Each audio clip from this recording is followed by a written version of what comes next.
Assalomu alaykum, hurmatli ishtirokchilar. Darsni boshlaymiz. Bugun shu mijozlar bilan ishlash bilan, ya'ni mijozlar bilan muzokara olib borish san'atini xususida gaplashib o'tamiz.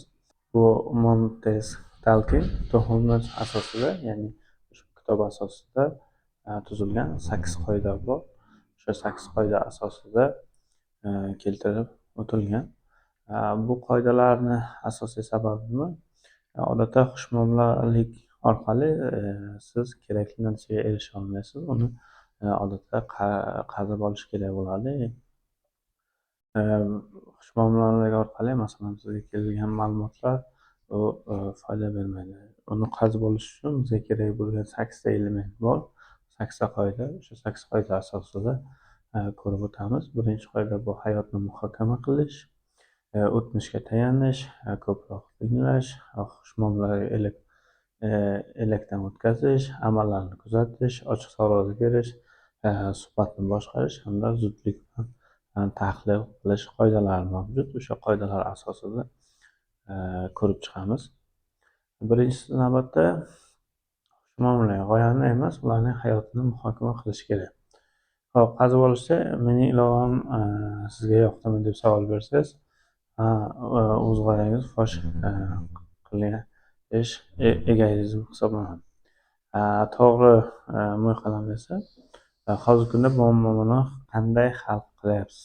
Bu sizga kerakli elementlardan biri. Ya'ni shu siz yechim beryapsiz, shu yechim o'rinlimi, o'rinli emasligini siz oldin bajaradigan o'sha uning bajaradigan elementlarini siz qondira olasizmi? Buni bilish uchun muhim element hisoblanadi. Hop, kelajak haqida emas, o'tmishdagi aniq tajribaga aylantirish gaplashish kerak. Kelajakda sotib olardi desangiz, ha, albatta sotib olardi deb javob berishadi. Chunki nimada sizni xafa qilmasliklari mumkin, boshqa elementlar bo'lishi mumkin.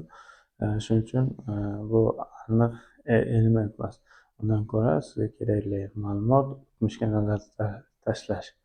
Ya'ni o'tmishda bu muammoni qanday yechildi shu mijoz tomonidan. Hop, kamroq gapirish kerak, ko'proq ichish kerak. Ya'ni suhbatni boshlash uchun 20% olib, 80% o'sha mijozni tinglashga harakat qilish kerak. Yana bir bunday qoidalardan biri to'xtatmaslik kerak. Ular siz dasturingiz haqida biror bir loyihangiz haqida biror bir tushunmovchiliklar bo'lsa, darrov to'xtatib, ularni o'zgartirishga yoki qaramang. To'g'ridan to'g'ri ularni fikrlarini ko'proq tinglashimiz kerak. Ko'proq ularni o'rganishimiz kerak. Bu ikkinchi qoida. Ya'ni birinchisi to'xtatmas kerak, ikkinchisi ko'proq o'rganishga, tinglashimiz kerak. Hop, xushmuomala, umumiy gaplar bular sizga kerak emas. Bu yaltiroq toshlar. Ularni olib tashlashingiz mumkin. Aniqroq va qiziqroq savollarga berishimiz kerak. Bu o'sha asosiy savollarimizni bu bunday oxirgi marta qachon bunday qildingiz va qanday kechdi? Fikrlarni emas, ularni amallarni kuzatish kerak. Masalan, men sport zalga borishni yaxshi yoqtiraman deyishadi, lekin aslida nima qilishadi? Televizorga borishadi. Odamlar xushmuomala yoki o'zlarini yaxshiroq ko'rsatish uchun yolg'on gapirishadi. Bu oddiy hol deb qabul qilishimiz mumkin. Shuning uchun nima qilish kerak? Ularni amallariga, ya'ni nima ish qilishyapti, shunga ko'proq e'tibor berish kerak. Ya'ni ish qilish jarayonida nimaga pul sarflashyapti, vaqtlarni sarflashyapti, obro'sini xavf ostiga qo'yish orqali shu amallarni bajarishyapti. Bu ularning qiladigan ishlari o'sha ularning so'zlaridan ham ko'ra ko'proq ular haqida ma'lumot beradi. Ochiq savollar berish kerak. Nima uchun va qanday? Nima uchun? Sizga agar savol berganda ha, yo'q javob berilyaptimi? Demak, nima uchun, qanday savollar berish orqali yanada chuqurroqqa qazib borishimiz kerak.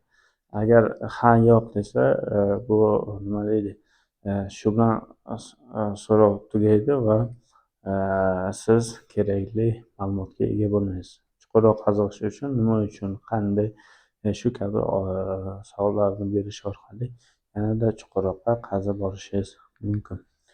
Hop, suhbat tabiiy tuting, lekin boshqaruvni yo'qotmas kerak. O'tgan darslarda ko'rib o'tdik.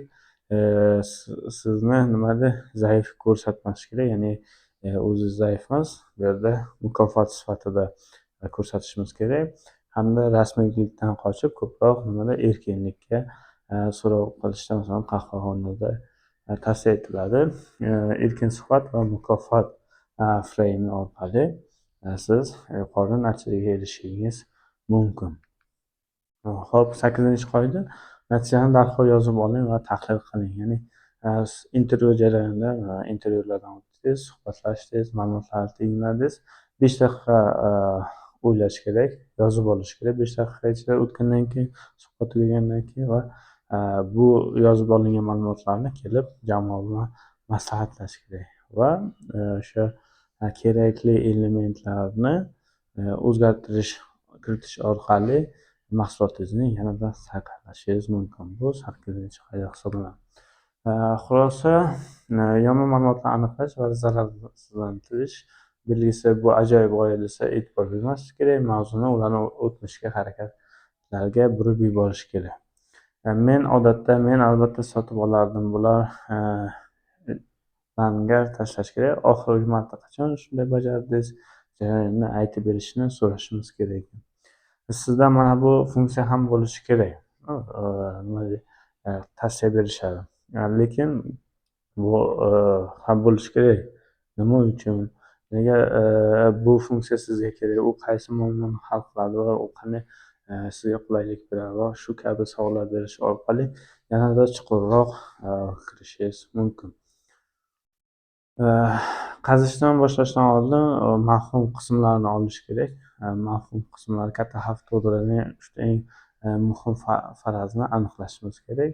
Shundan keyin tashqariga chiqib o'rganishni boshlashimiz kerak.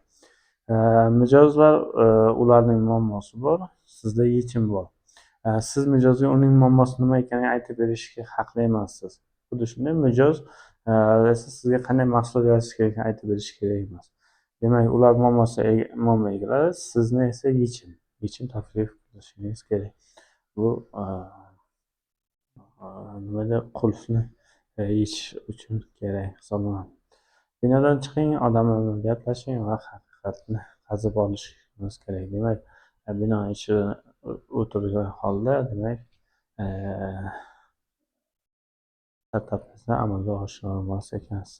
Ular bilan maslahatlashish, so'rovnomalar o'tkazish orqali yanada chuqurroq kirib borishingiz mumkin. Savollar bo'lsa marhamat.